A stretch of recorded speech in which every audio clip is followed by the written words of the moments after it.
Hello friends, welcome back to my YouTube channel. क्या आपको पता है NRE account and NRO account क्या होता है?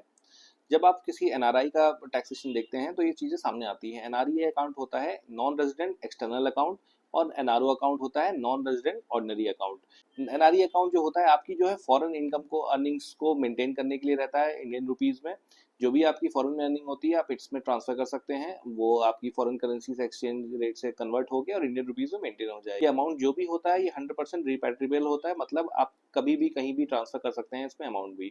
ये फुल्ली टैक्स इंटरेस्ट फ्री होता है, ये हम लोगों ने देख लिया। ये अकाउंट जो है वो हम लोग ज्वाइंट भी मेंटेन कर सकते हैं, लेकिन जो दूसरा मेंबर होगा, दूसरा जो पर्सन अकाउंट होल्डर होगा वो नॉन रेजिडेंट ही होना चाहिए। इसमें कुछ एक्सचेंज रिस्क होता है, यस एक्सचेंज रिस्क होता है, क्योंकि एक करेंसी फॉरेन करेंसी कन्वर्ट करके इंडियन रुपीज में मेंटेन करता है, तो ये फॉरेन करेंसी जो है फ्लक्चुएट होती रहती है। एट द सेम टाइम हम लोग देखते हैं एनआरओ अकाउंट क्या होता है। एनआरओ अकाउंट जो हमारा होता है ये नॉन रेजिडेंट ऑर्डिनरी अकाउंट होता है।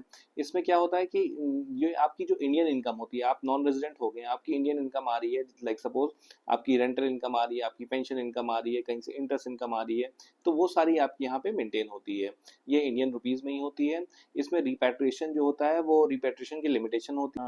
आप 1 million US dollar per year ही आप इसमें रिपैट्रिएट कर सकते हैं। और इसके अलावा जो भी आपका इसमें इंटरेस्ट वगैरह जो भी इनकम होती है ये फुली टैक्सेबल होती है और इसमें टीडीएस भी कटता है एट 30%। क्या ये हम लोग अकाउंट ज्वाइंट में भी ओपन कर सकते हैं? ये अकाउंट हम लोग ज्वाइंट में भी ओपन कर सकते हैं। ज्वाइंट अकाउंट भी दूसरा अकाउंट होल्डर होगा, जरूरी नहीं कि वो एनआरआई हो, वो रेजिडेंट भी हो सकता है, नॉन रेजिडेंट भी हो सकता है।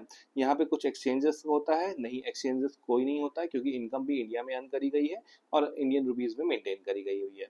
90% लोग यहाँ पे गलती करते हैं, 90% नॉन रेजिडेंट हैं जो यहाँ पे गलती करते हैं। वो अपनी जो इंडियन इनकम है वो भी अपनी NRE account non resident external account में ही ट्रांसफर कर देते हैं, जिसकी वजह से ये फेमा का भी वायलेशन है और आपकी फ्यूचर टैक्स नोटिस आने की भी पूरी तैयारी कर लेते हैं आप लोग।